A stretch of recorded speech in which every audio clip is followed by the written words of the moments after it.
जय माता की दोस्तों, नवरात्रों की हार्दिक शुभकामनाएं।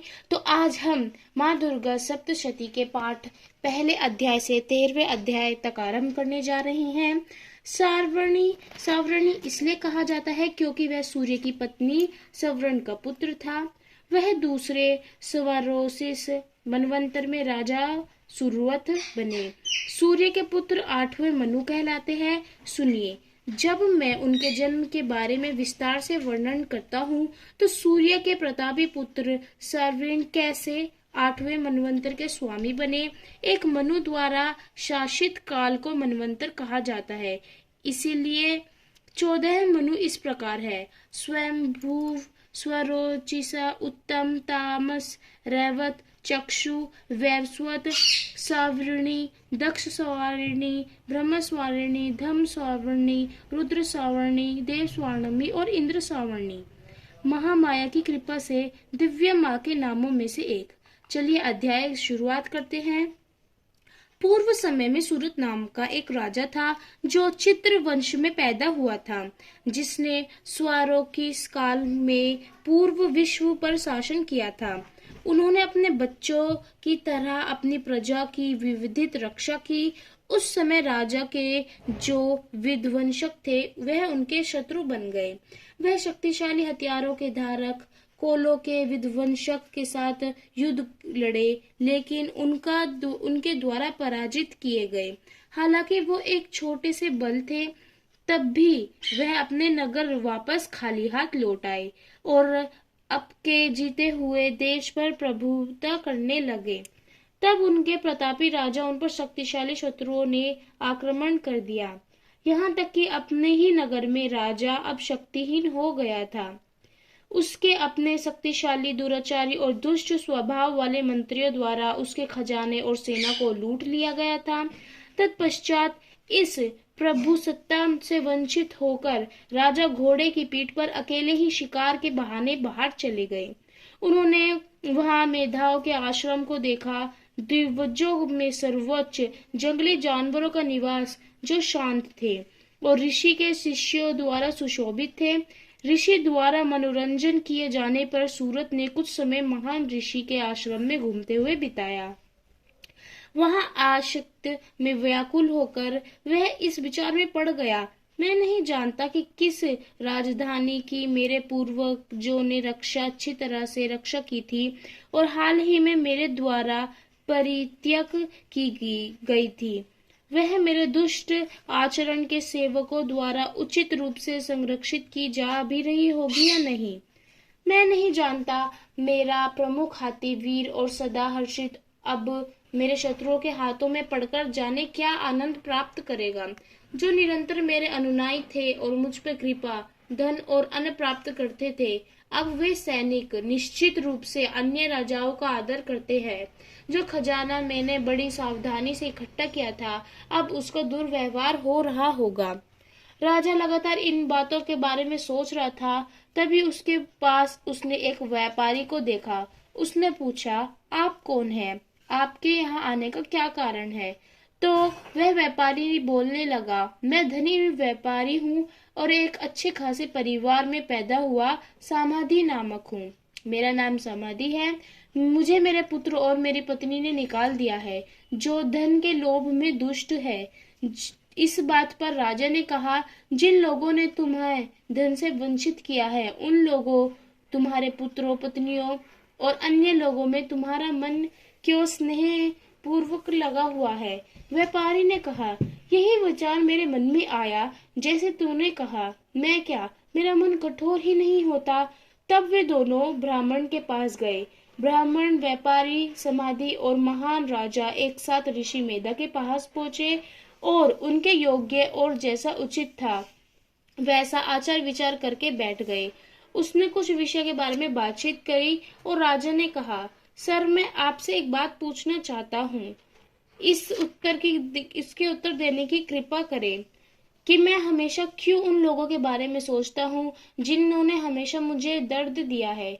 ऋषि कहते हैं, श्रीमान, प्रत्येक प्राणी को इंद्रियों द्वारा अनुभव की जाने वाली वस्तुओं का ज्ञान होता है और इंद्रिय का विषय नाना प्रकार से उस तक पहुंचाता है। कुछ प्राणी दिन के अंधे होते हैं तो कुछ रात के, लेकिन मनुष्य इन सब में प्रधान है।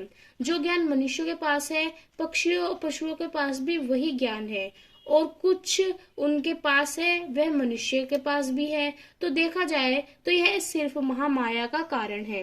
राजा कहते हैं, आदरणीय महोदय, वह देवी कौन सी है जिसको आप महामाया कहते हैं? वह कैसे अस्तित्व में आई और उनका क्या कार्य क्षेत्र है, आप मुझे कह सुनाइए। इस बात पर ब्रह्मा जी कहते हैं, तुम स्वाहा हो और तुम ही स्वदा हो। आप वास्तव में वत्स्यकारा और स्वरा के अवतार हैं। तुम अमृत हो, हे शाश्वत और अविनाशी। एक आप त्रिगुण मंत्र में अवतार है। आप आदि माधा है, हालांकि शाश्वत है। अब इस बात पर महर्षि देवी के बारे में बताने लग जाते हैं और कहते हैं कि जहाँ कहीं भी कोई भी चीज मौजूद है, वास्तविक अवास्तविक, वह शक्ति देवी ही है। हे देवी, आप जो सबको अपने बंद करियो आप ही तो हो। ब्रह्मा जी द्वारा इस प्रकार स्तुति की गई ब्रह्म की देवी मधु और कैटब के विनाश के लिए विष्णु को जगाने के लिए उनकी आंख, मुंह, नासिका, भुजा, हृदय और वृक्ष स्थल से खुद को प्रकट करती हुई बाहर सामने आई। अगम्य जन्म का ब्रह्मा, ब्रह्मांड के भगवान जनार्दन उनके द्वारा त्याग किए जाने पर स्वाभाविक महासागर पर शस्य से उठे। यदि तुम संतुष्ट हो तो तुम दोनों अब मेरे साथ वध करो। तुम्हें मेरे साथ वध करना होगा।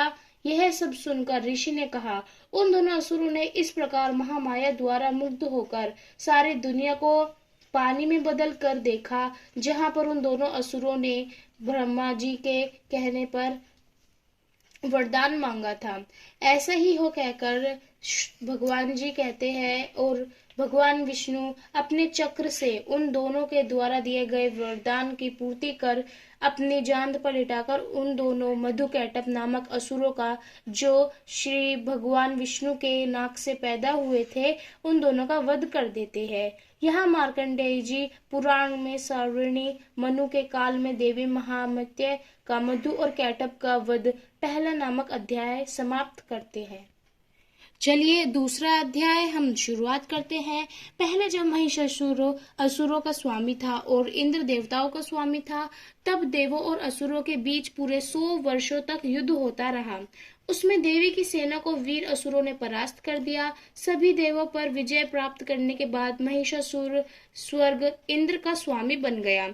तब प्राणियों के स्वामी ब्रह्मा ने नेतृत्व में पराजित देवता उस स्थान पर गए जहाँ शिव और विष्णु थे। देवों ने विस्तार से उन्हें पूरी घटना का वर्णन सुनाया जैसा कि हुआ था। महिषासुर द्वारा गढ़ी गई उनकी हार की कहानी। उन्होंने महिषासुर द्वारा सूर्य, इंद्र, अग्नि, वायु, चंद्र, यम और वरुण और अन्य देवताओं के अधिकार श्रेण ग्रहण किए हैं। उस दुराचारी महिष के द्वारा स्वर्ग से फेंके गए देवों के समूह नवशर के समान पृथ्वी पर विचरण करते हैं। देवताओं के शत्रुओं द्वारा जो कुछ किया गया है वह सब तुम दोनों से संबंधित है और हमने तुम दोनों के अधीन शरण ली है। तुम दोनों उसके विनाश का उपाय सोचकर प्रसन्न हो आओ। इस प्रकार देवताओं के शब्द सुनकर विष्णु और शिवजी क्रोधित हो उठे और उनके चेहरे भौहें भयंकर से तन गई। विष्णु के मुख से जो तीव्र क्रोध से भरे हुए थे और ब्रह्मा जी और शिव के मुख से एक महान प्रकाश निकला। इंद्र तथा अन्य देवों के शरीर से भी एक बहुत बड़ा प्रकाश उत्पन्न हुआ और सभी यह प्रकाश एकजुट मिलकर साथ खड़ा हो आया। देवताओं ने देखा कि पर्वत समान अत्यधिक प्रज्वलित प्रकाश की संघनता और लपटों से सभी दिशाओं में व्याप्त हुई है। उसके द्वारा जो शिव का प्रकाश था उसका चेहरा अस्तित्व में बदल गया। यम के प्रकाश से बालों से, विष्णु के प्रकाश से भुजाएं और चंद्र के प्रकाश से उसके 2 सत्न बने। इस तरह पूरी देवी का पूर्व जन्म हुआ। तब उसे देखकर जो सभी देवों की इकट्ठी रोशनी से अस्तित्व में जो देवी आई थी, महिषासुर द्वारा उत्पीड़ित अमरों के आनंद का अनुभव हुआ। शिव के वाहक से स्वयं को त्रिशूल और एक त्रिशूल खींचकर प्रस्तुत कर शिव जी ने देवी को दिया। विष्णु ने चक्र से चक्र निकाल कर दिया। इसी तरह सभी देव देवताओं ने देवी को अपने हाथों से हार, एक जोड़ी वस्त्र, एक दिव्य गहने, पुष्पों की माला, कभी न मुरझाए वाले कमलों की माला। कुबेर जी ने अपने पास से जो प्याला था, जो हमेशा शराब से भरा रहता था, उसको दिया। इसी तरह देवियों को सभी देवताओं से बहुत सारी वस्तुएं प्रदान हुई। देवी के स्वर से सब कांप उठे, सारा लोग, समुद्र, धरती कांप उठी और सारे पहाड़ कांप उठे। आपकी जय हो। देवी ने इस तरह के स्वर को सुनकर बहुत जोर जोर से एक बड़ा भयंकर शब्द धारण किया, जिससे सारी पृथ्वी, समुद्र सब हिल उठे। महिषासुर हजारों करोड़ों के घोड़ों, हाथियों और रथों के साथ युद्ध करने के लिए गया था। अन्य असुरों ने देवी के खिलाफ लड़ाई में लोहे की गदाओं और भालों के साथ, भाले और कल्बों के साथ, तलवारें, कुल्हाड़ियों के साथ प्रहार किया। वे उसे मार डालने के लिए तैयार तलवारों से मारने लगे। उस देवी चंडिका ने अपने अस्त्र शस्त्र की वर्षा करी और देखते ही देखते वहां पर कुल्हाड़ियां, तलवार, पशुओं आदि जितने भी हथियार थे, वह सब सैकड़ों असुरों को मार डालते हैं और अन्य लोगों को गिराकर, जो उनकी घंटी की आवाज से स्तब्ध थे, दूसरों के स्वर से उन सभी की मूर्छित होकर धरती पर खून की उल्टियां दिखने लगी। उसके त्रिशूल से छाती में चुभ से कुछ जमीन पर गिर उठे। देवी ने देखते ही देखते सेनाओं को टुकड़े टुकड़े कर करके धरती पर सुला डाला। कुछ ने एक बाहु, एक नेत्र पलकते हुए भी देवी पर अपने हाथों से प्रहार करने का कोशिश किया, तो वह भी मिट्टी में मिल गए। असुरों की उस सेना के बीच असुरों, हाथियों, घोड़ों, सैकड़ों तुरंत रक्तों की नदियों को देखकर कुछ असुर खड़े भाग उठे, तो कुछ देवी से लड़ते हुए भागते आए। इस तरीके से और उसका शेर, देवी का शेर, कांपता हुआ, गरजता हुआ, युद्ध के मैदान में घूमता हुआ जितने भी शत्रु थे उनको मार डालता है। यहाँ मार्कंडेय जी पुराण में सावरीण मनु के काल में देवी महात्म्य के महिषासुर की सेनाओं का वध नामक दूसरा अध्याय किस तरह समाप्त होता है यह बताते हैं। तो चलिए अब हम चलते हैं पाठ तीसरे की तरफ, महिषासुर का वध। महिषामेधा ने कहा, महिषासुर की सेना को नष्ट होता देखकर उस सेना का सेनापति चिक्षुर क्रोध में भरकर देवी से युद्ध करने के लिए आगे बढ़ा। वह देवी पर इस प्रकार बाणों की वर्षा करने लगा मानो समेरु पर्वत पानी की धार से बरस रहा हो। इस प्रकार देवी ने अपने बाणों से उसके बाणों को काट डाला तथा वह घोड़ों व सारथी को भी मार डाला। साथ ही उसके धनुष और उसके अत्यंत ऊंची ध्वजा को भी काटकर नीचे गिरा दिया। उसका धनुष कट जाने के पश्चात उसके शरीर के अंगों को भी उन्होंने अपने बाण से बींध डाला। धनुष, घोड़ों और सारथी के नष्ट हो जाने पर वह असुर ढाल और तलवार लेकर देवी की तरफ खड़ा हो आया। उसने अपनी तीक्ष्ण धार वाली तलवार से प्रहार किया। चिक्षुर के मरने पर देवताओं को दुख देने वाला चामर नामक दैत्य हाथी पर सवार होकर देवी से लड़ने के लिए आया, किंतु वह भी दोनों को लड़ते हुए देखकर पृथ्वी पर आ गिरा और क्रोध में भरकर देवी से दोबारा से लड़ने लगा। चामर का सिर धड़ से अलग कर दिया। देवी के क्रोध के बढ़ जाने पर देवी ने शीला और वृक्ष आदि की चोटों से उद्रिक नामक को भी मार डाला। देखते ही देखते सभी दानवों का नष्ट होने लगा। कराल के दांतों, मुख को थप्पड़ों और से चूर्ण कर डाला। क्रुद्ध हुई देवी ने गदा से प्रहार कर कर उद्धत दैत्य को भी मार गिराया। भिंदीपाल से व्यापार को ब्राह्मण बाणों तथा आदि गधे से मौत के घाट उतार डाला।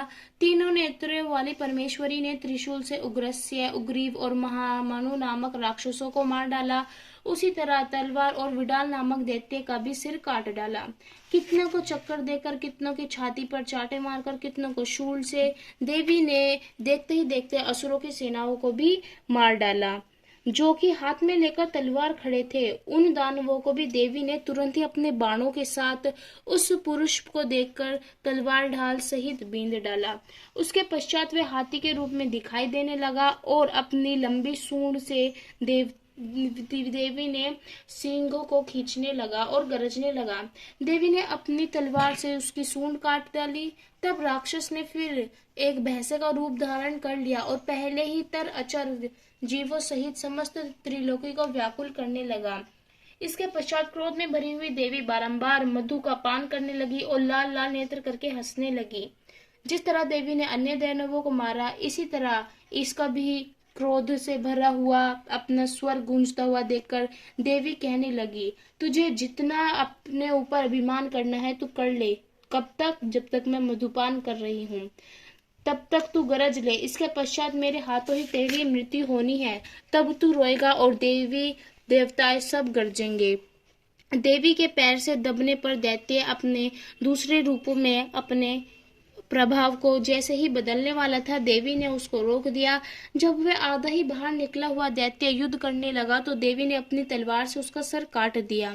इसके पश्चात सारी राक्षस सेना हाहाकार करती हुई वहां से भाग खड़ी हुई और सब देवता अत्यंत प्रसन्न हुए तथा ऋषियों ने महर्षि सहित देवियों की स्तुति करने लगे। गंधर्वराज गाना गाने लगे और अप्सराएं नृत्य करने लगी। इस तरह पाठ तीसरा हमारा अध्याय खत्म होता है। अब हम चलते हैं चौथे अध्याय पर। इंद्रदाद्री देवताओं द्वारा देवी की स्तुति।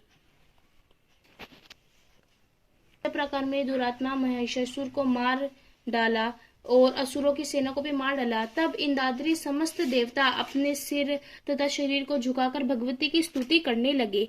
इसके अतिरिक्त सभी देवताओं ने देवी को कहा, हे देवी, हम तुम पर अत्यंत रूप का किस प्रकार वर्णन करें।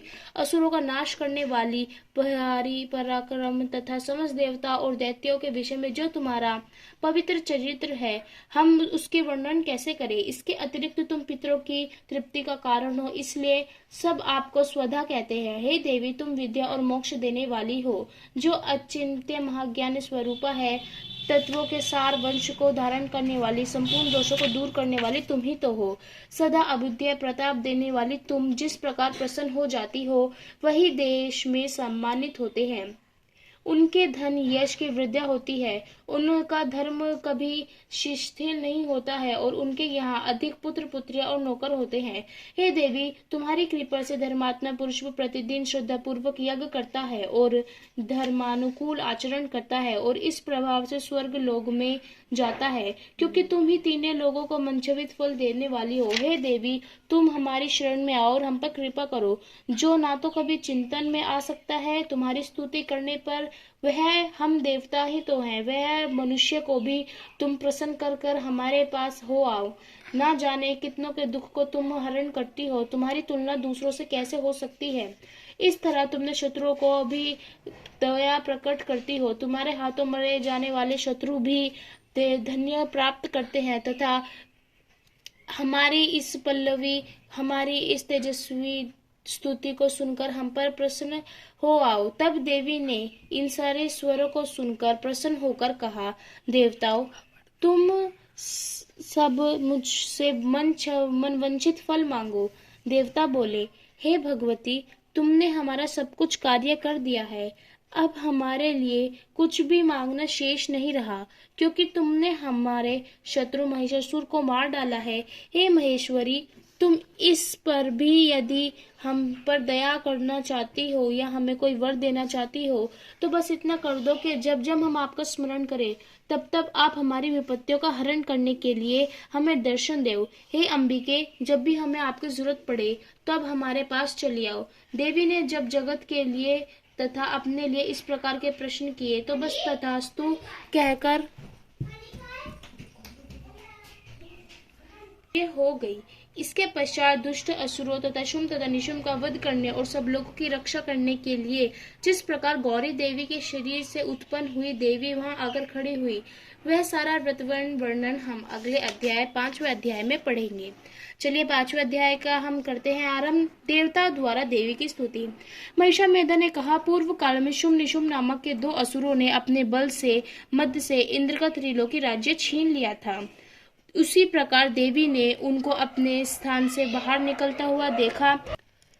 जब देवी को पता चलता है कि किस तरीके से देवताओं को उनके ही स्थान से निकाल दिया गया है और उनकी स्तुति होती है, तो देवता और देवी की स्तुति कुछ इस प्रकार करते हैं।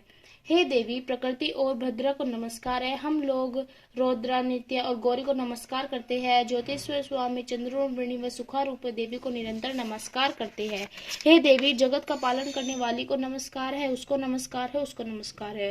पूर्व काल में देवताओं ने अपनी अभिष्ट फल पाने के लिए जो स्तुति की है और वह देवराज इंद्र ने बहुत दिनों तक जिसका सेवन किया है, वह कल्याण और स्वाधीनता पूर्वक ईश्वरी हमारा कल्याण और मंगल करे तथा हमारी विपत्तियों को नष्ट कर डाले।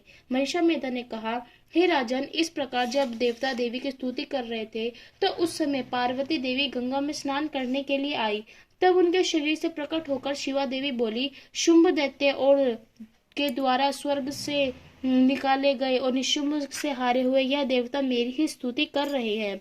पार्वती के शरीर से अंबिका निकली थी और इस प्रकार संपूर्ण लोक में कौशिकी के द्वारा जानी जाती है। कौशिकी के प्रकट होने के पश्चात पार्वती देवी के शरीर का रंग काला हो गया और वह हिमालय पर रहने वाली कालिका देवी के नामक से प्रसिद्ध हुई। हाथियों में रत्न रूप ऐरावत हाथी और उच्च श्रेवा घोड़ा नामक यह सारे के सारे जितने भी मनवंचित फल जो हर कोई चाहता है, वह सभी अभी उनके कब्जे में है। और जब उनको यह पता चलता है कि एक भयंकर तेज सुनाई दे रहा है, तब चंड मुंड आए और वह कहते हैं कि हमें इस देवी को अपने वश में कर लेना चाहिए। तब वह देव को यह वृत्तवान सुनाते हैं कि समुद्र में आपको सदा खिले हुए फूलों की कंजजिलन की नामक माला यह हमारे महाराज ने भेंट स्वरूप दी है। वरुण का कंचन और वर्षण करने वाला छत्र आपके पास है। रथों में श्रेष्ठ अपरिजित रथ, यह सब आप उस देवी को दिखाकर अपने वश में कर लीजिए। तब दैत्यराज इस प्रकार सारी रत्न रूपी वस्तुराय जितने भी ग्रहण कर चुका है, लोभ में आकर देवी को अपने पास लाने के लिए चंड मुंड को भेजता है। महिषामेधा बोले, चंड और मुंड का यह वचन सुनकर शुंभ ने विचार किया और सुग्रीव और अपना दूत बनाकर देवी के पास भेजा जाए, इसका निर्णय लिया। दैत्यों का राजा शुंभ, जो इस प्रकार तीनों लोगों का स्वामी है, वह उनका दूत ये सारा वृत्तवान देवी को कह सुनाता है, जो उसके राजा उसको कहते हैं और कहता है कि या तो आप शांति से आ जाएं, परंतु देवी कहती है कि वह स्तुति कर चुकी है। जो उसको युद्ध में जीतकर उसको हराकर उसके घमंड को चूर चूर कर देगा, वही उसको ले जाएगा और वह उसके साथ बलपूर्वक चलेगी जो उसके बराबर में खड़े होने लायक है। अब जिस प्रकार से वह अपने देवताओं के पराजित होने का सारे जितने भी सामान उसके पास है उन सब का वृत्तवान सुनाता है, किंतु देवी की भी वचन को सुनकर जो क्रोध में आकर वह दोनों के मुखों को लाल होता हुआ देखकर देवी हंसकर कहती है कि मैं प्रतिज्ञा कर चुकी हूँ, इसलिए तुम जाओ और मैंने जो कहा वह सब आदर पूर्वक असुरेंद्र से कह दो। इसके पश्चात जो वह उचित समझे वह करे। छठा अध्याय, धूम्रलोचन वध। ने कहा, देवी की बात सुनकर दूत क्रोध में भरा हुआ वहां से असुरेंद्र के पास गया और वह उसको सारा वृत्तवान सुनाया। शुंभ के इस प्रकार आज्ञा देने पर धूम्रलोचन 60,000 वर्षों तक 60,000 राक्षसों की सेना को लेकर वहां पहुंचा और देवी को ललकार कर कहने लगा, अरे तू अभी शुंभ और निशुंभ के पास चल। यदि तू प्रसन्न पूर्वक चलेगी तो ठीक है, अनंतर मैं तेरे केशों को पकड़कर घसीटता हुआ ले जाऊंगा। इस प्रकार देवी बोली, मुझे पता है कि तुम्हारा क्रोध अपनी जगह सही है, लेकिन मैं भी अपनी प्रतिज्ञा कर चुकी हूँ। अब मैं कुछ नहीं कर सकती। अब तुम या तो मुझे युद्ध में जीत कर ले जाओ। लेकिन अंबिका ने उन पर तीखे बाणों से और फरसों से वर्षा करनी आरंभ कर दी। जब देवी को लगा कि बात अस्त्रों से चलेगी तो वह भी आक्रमण करने लगी। देखते ही देखते चारों तरफ रक्त से भरा सैलाब उमड़ उठा। कई अपने जबड़ों से और कई को धरती पर पटककर अपनी डाढ़ों से घायल कर कर देवी ने मार डाला। उसने कई असुरों को अपनी नाकों से पटक कर फाड़ डाला और कई असुरों को तो केवल थप्पड़ मारकर ही उनके सर को धड़ से अलग कर दिया। कई असुरों की भुजाएं और कई असुरों के सर तोड़ डाले। गर्दन के बालों को हिलाते हुए कई असुरों को पकड़कर उनके पेट फाड़कर उनका रक्त पी डाला। इस प्रकार देवी के उस महाबलवान सिंह ने क्षण भर में देवी के साथ मिलकर असुरों की सेना को समाप्त कर दिया। शुम्भ ने जब यह सुना कि देवी ने धूम्रलोचन असुर को भी मार डाला है और उसके सिंह ने उसकी सारी सेना का संहार कर डाला है, तब उसको बड़ा क्रोध आया। उसके क्रोध के मारे उसके होठ फड़फड़ाने लगे और उसने चंड तथा मुंड नामक महाअसुरों को आज्ञा दी, हे चंड और मुंड, तुम अपने साथ एक बड़ी सेना लेकर जाओ और उस देवी के बाल पकड़कर उसे बांधकर तुरंत यहाँ ले आओ। यदि उसको यहाँ लाने में किसी प्रकार का संदेह हो तो अपनी सेना सहित उससे लड़ते हुए उसको भी मार डालो।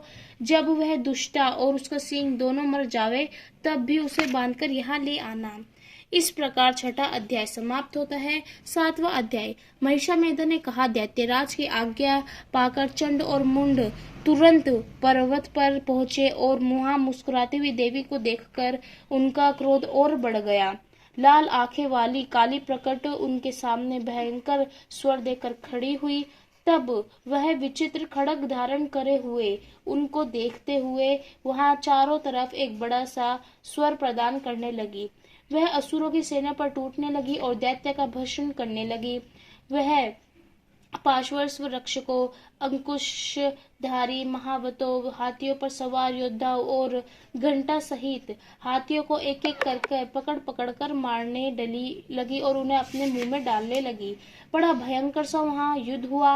वह दैत्यों के छोड़े हुए बड़े बड़े अस्त्र शस्त्रों को मुंह में पकड़कर और क्रोध में भरकर उनको दांतों के नीचे पीस रही थी। चंड और मुंड वह सब कुछ देख रहे थे। महिषामेधन ने कहा, वहां लाए हुए चंड और मुंड के सिरों को देखकर कल्याणमयी चंडी ने काली से मधुर आवाज में कहा, हे देवी, क्योंकि चंड और मुंड को मेरे पास लेकर तुम आई हो, अतः संसार में तुम चामुंडा के नाम से व्याकृत खड़ी होगी।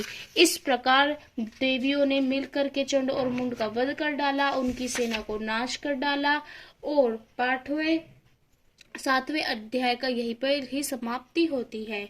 आठवां अध्याय। रक्त बीज वध। महिषामेधन ने कहा, चंड और मुंड नामक असुरों के मारे जाने से और उनकी बहुत सी सेना के नष्ट हो जाने से असुरों के राजा प्रतापी शुंभ ने क्रोध में भरकर अपनी संपूर्ण सेना को युद्ध करने के लिए तैयार होने की आज्ञा दी।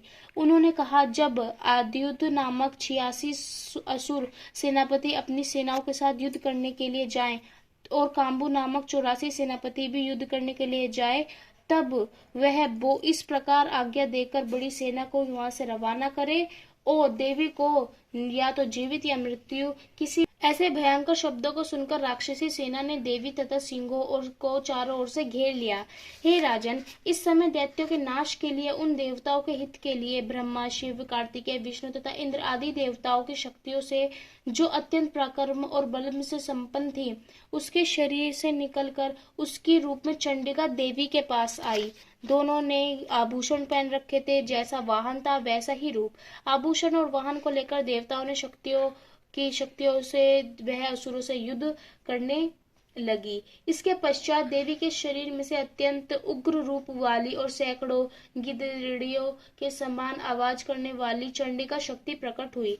उस अपराजिता देवी ने धूमिल जटा वाले भगवान शंकर जी से कहा, हे प्रभु, आप मेरी ओर से शुंभ और निशुंभ के पास दूत बनकर जाइए तथा उन्हें अत्यंत गर्वीले दैत्यों से कहिए तथा उनके अतिरिक्त जो भी दैत्य वहां युद्ध के लिए उपस्थित हो उनसे भी कहिए, जो तुम्हें अपने जीवित रहने की इच्छा हो तो जाकर के यहाँ से भाग जाओ, अत्यंत वरना बहुत बड़ा नाश हो जाएगा। ब्रह्माणी जिस तरफ दौड़ती थी उसी तरफ अपने कमंडल का जल छिड़ककर दैत्यों के वीर्य व बल को नष्ट कर देती थी। इसी प्रकार महावेश्वरी त्रिशूल से, वैष्णवी चक्र से, अत्यंत कोपाल वाली कुमारी शक्ति द्वारा असुरों को मार रही थी और ऐन्द्री ने बाजू के प्रहार से सैकड़ों दैत्य रक्त की नदियां बहते हुए पृथ्वी पर सुवा दिए। वाहिनी ने कितने को ही राक्षसों को अपने थूथन द्वारा मृत्यु के घाट उतार डाला। देखते ही देखते देवियों के अनेक रूपों ने रक्त बीज को चोट पहुंचाई और वैष्णवी के चक्र से घायल होकर शरीर पर जो रक्त बहा वहां से सैकड़ों महाअसुर उत्पन्न हुए, जिनके द्वारा यह संपूर्ण जगत व्याप्त हो उठा। कुमारी ने शक्ति से, वाणी ने खड्ग से और महावेश्वरी ने त्रिशूल से घायल कर उस असुर को फिर से धरती पर सुला डाला। इस प्रकार क्रोध में भरकर उस महादैत्य ने सब मात्र शक्तियों पर पृथक पृथक गर्दक से प्रहार करा, किंतु उसका कोई असर न पड़ा। इस प्रकार रक्त क्षीण होने से दैत्य नष्ट हो जाएगा। तुम भक्षण करने के कारण तथा अन्य उत्पन्न नहीं होंगे। अब समस्या यह खड़ी हो पाई कि जितना भी रक्त बह रहा था उससे अनेक सैकड़ों रक्त बीज उत्पन्न हो रहे थे। काली ने इस प्रकार कहकर चंडिका देवी ने रक्त बीज पर अपने त्रिशूल से प्रहार करा और काली ने देवी अपने मुख में उसका रक्त ले लिया।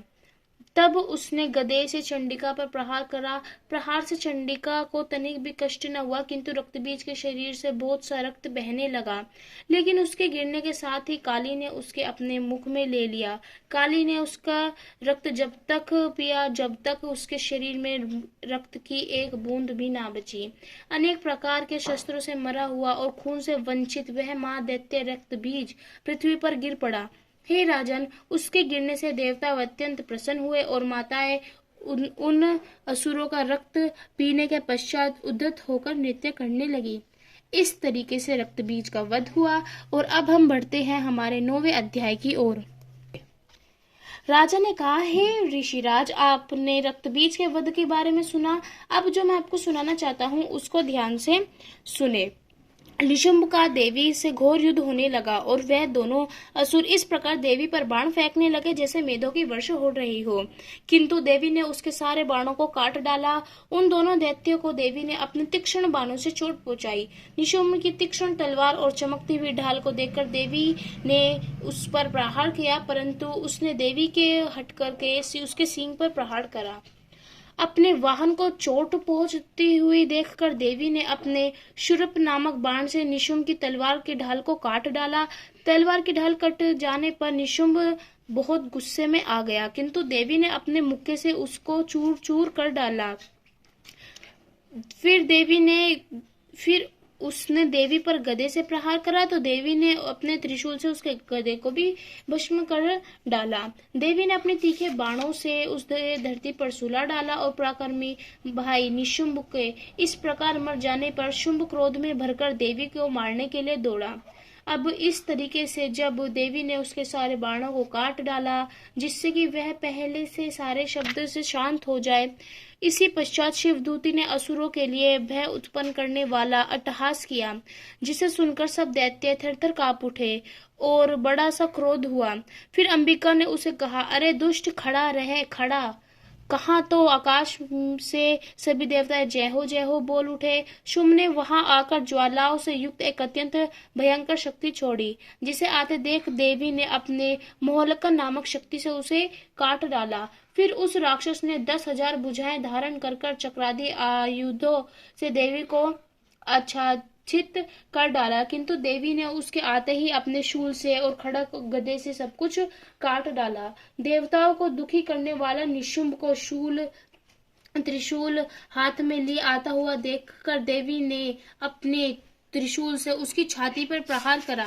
निशुंभ की तो हत्या हो ही चुकी थी, परंतु शुंभ की हत्या को देख करके सभी महाराज, सभी देवता अत्यंत प्रसन्न हुए। शूल विदीर्ण हो जाने पर उसकी छाती में से जैसे मानो एक भयंकर सा दर्द सुनाई दे रहा हो। फिर अभी वह बाहर भी ना निकल पाया था, उसका सिर अपनी तलवार से देवी ने काट डाला। सिर के कटने के साथ ही वह पृथ्वी पर गिर पड़ा। तरंतर सिंह दहाड़ दहाड़ कर असुरों का भक्षण करने लगा और काली शिवदूती राक्षसों का रक्त पीने लगी। कुमारी की शक्ति से कितने ही महादैत्य नष्ट हो गए। ब्रह्मा जी के कमंडल के जल से कितने ही असुर समाप्त हो गए। कई दैत्य महावेश्वरी के त्रिशूल से विदीर्ण हो गए और कितने ही काली शिवदूती और सिंह के भक्षण से मर गए। 10वां अध्याय, शुंभ वध। निशुंभ को इस तरह मरा हुआ देखकर शुंभ और क्रोध में आ गया। अपने प्यारे भाई की मृत्यु वह देख न सका। इस संसार में मेरे सिवा दूसरा कौन है? यह सब मेरी ही शक्तियां हैं। देख, यह सब की जितनी भी प्रविष्ट हो रही है।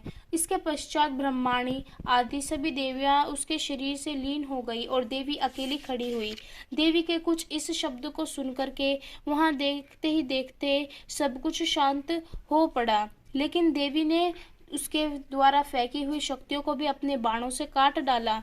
फिर दैत्येंद्र चमकती हुई ढाल लेकर देवी की ओर दौड़ा, किंतु जब तक वह देवी के समीप पहुंचा तो देवी ने उसे अपने तीक्ष्ण बालों से चमकने वाली ढाल से काट डाला। फिर दैत्येंद्र का घोड़ा मारा गया, रथ टूट गया, सारथी मारा गया। तब तक वह भयंकर मुद्दक लेकर देवी पर आक्रमण करने के लिए चला, किंतु देवी ने अपने तीक्ष्ण बाणों से मुद्गर को भी काट डाला। इस पर दैत्य ने क्रोध में भरकर देवी की छाती में बड़े जोर से मुक्का मारा। दैत्य ने जब देवी को मुक्का मारा तो देवी ने भी उसकी छाती को जोर से एक थप्पड़ मारा। थप्पड़ खाकर वह दैत्य धरती पर चक्कर खा गिरा। तब दुष्ट आत्मा दैत्य पुनः उठकर देवी को मारने के लिए दौड़ा। तब उसको अपनी ओर आता हुआ देखकर देवी ने उसकी छाती विदीर्ण करके उसको पृथ्वी पर पटक दिया। देवी के त्रिशूल से घायल होने पर दैत्य के बाण परेखू उड़ गए और उसके मरने पर समुद्र, द्वीप, पर्वत, पृथ्वी जो सब कांपने लगे। तदनंतर उस दुष्ट आत्मा के मरने पर संपूर्ण जगत प्रसन्न व स्वस्थ हो उठा। आकाश निर्मल हो गया। पहले जो उत्पात सूचक मेघ गर्भवत हो रहे थे, उसके मारे जाने पर नदियां ठीक से बहने लगी। देखते ही कोई बात नहीं, चारों तरफ शांति फैल गई। 11वां अध्याय। महिषामेधा जी कहते हैं, दैत्य के मरे जाने पर इंद्रदाद्रि देवता अग्नि को आगे करके कात्यायनी देवी की स्तुति करने लगे। उस समय अभिष्ट की प्राप्ति के कारण उनके मुख खिले हुए थे। देवताओं ने कहा, हे शरणगातों के दुख को धारण करने वाली देवी, तुम प्रसन्न हो आओ। संपूर्ण मंगल के मंगल रूप वाली हे शिव, हे संपूर्ण प्रयोजनों को सिद्ध करने वाली, तुम हम पर प्रसन्न हो आओ। संपूर्ण पीड़ाओं को हरने वाली हे नारायणी, तुमको नमस्कार है। हे नारायणी, तुम ब्रह्माणी का रूप धारण करके हंसों से जुते हुए विमान पर बैठती हो। तुम कुश के अभिमंत्रित जल छिड़कती रहती हो, तुमको नमस्कार है। हे माहेश्वरी, रूप से त्रिशूल, चंद्रमा और सर्पों को धारण करने वाली, हे महावृषभ वाहन वाली नारायणी, तुमको नमस्कार है, तुमको बारंबार नमस्कार है। हे लक्ष्मी, लज्जा, महाविधि, श्रद्धा, पुष्टि, स्वधा, महारात्रि और महाविश्वधर रूपा नारायणी, तुमको नमस्कार है। हे भद्रकाली, ज्वालाओं के समान भयंकर, अति उग्र एवं संपूर्ण असुरों को नष्ट करने वाली, तुम्हारा त्रिशूल हमें भय से बचावे, आपको नमस्कार है। वह आपका घंटा ही तो है जो हमारी रक्षा करता है। हे देवी, आपको नमस्कार है।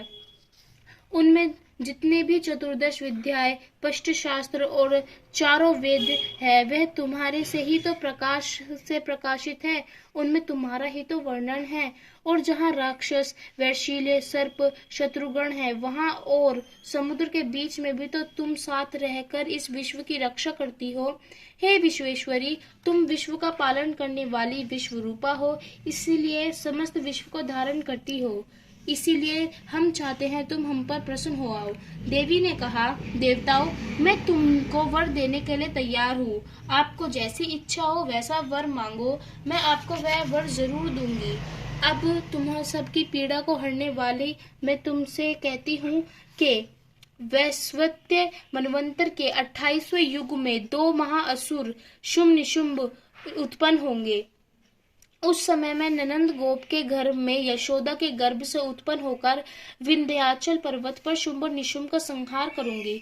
फिर उच्चित अत्यंत भयंकर रूप में पृथ्वी पर अवनीत होकर मैं वैपरिचित नामक दानवों का नाश करूंगी।